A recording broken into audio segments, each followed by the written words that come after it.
everyone said to me, why didn't your clients know this was too good to be true?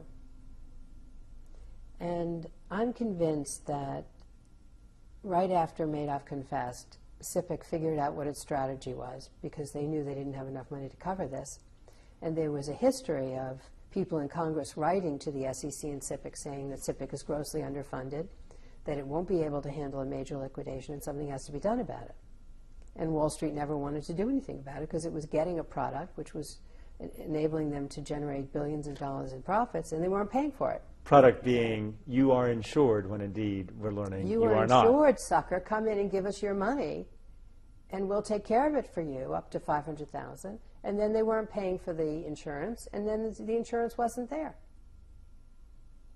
In fact, if I'm Merrill Lynch, what do I pay a year for? How does it work for SIPC insurance? Is it $150 a year. For the entire brokerage or for each client? $150 a year. For 19 years, Goldman Sachs, Merrill Lynch, Solomon Smith Barney, $150 per year for the tens of thousands of accounts that they had, up to $500,000. Now, was that too good to be true? Do you think anyone on Wall Street thought maybe we should be paying a little bit more if we're supposed to be funding insurance? Are you telling me that, because I need to look into this, but are you telling me that right now, that it's 150 for every brokerage in operation right now in the United States? No, they for pay the past 19 years, that's what it was. And then? It was changed April 1st, 2009 to 0.25% of operating revenues. After the fact? After the fact. After 19 years with repeated warnings from the General Accounting Office, from Kanjorski, from different people in Congress, you're underfunded, you must address this, you won't be able to handle it. They're an FDIC Tier 1 capital problem if they were a bank. They'd be shut down. Absolutely. Absolutely. They would be insolvent. Absolutely. So there was a continuing fraud perpetrated on the American public.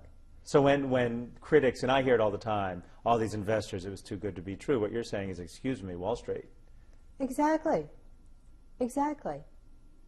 You say it's a sham because for a couple of reasons. One, they're changing the rules mid-game because the law says you can't change the definition of net equity when in fact they are. Right.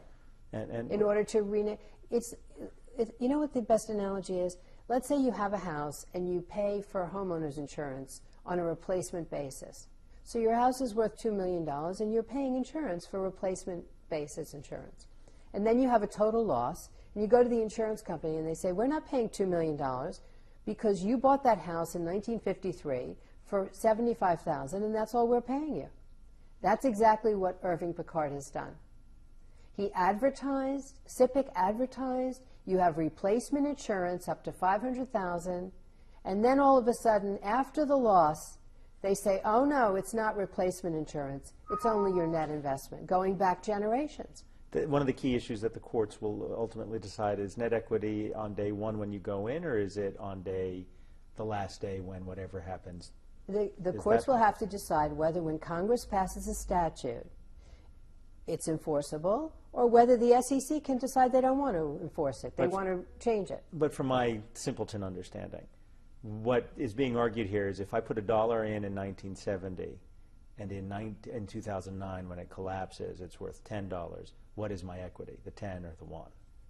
Well, Picard's saying the 1. Picard's saying it's 1, because that eliminates half of the Madoff victims as people who are entitled to SIPC insurance. That's why he's doing this. He's simply saving SIPC money. And it eliminates them because they've already withdrawn an amount greater to that initial investment. Exactly. And it's not even that they did. I have clients whose grandparents started an account. Let's say someone's grandfather put $500,000 into an account in 1970. And in 2003, that was $3 million, which would not be an extraordinary appreciation over that period of time. And let's say I inherited the account from my grandfather in 2003. It was $3 million. I took out $1.5 million to pay the estate taxes. And then from 2003 to 2008, the account went back up from $1.5 million to $2 million. I lose my $2 million. I have no SIPC insurance. Because you withdrew the 1.5. Exactly. And Picard's going to come after you for the 1. And Picard says to me, pay back $1 million because you have a negative net equity of $1 million. And that's what happens if you follow the law and if you invest through an SEC-regulated broker-dealer.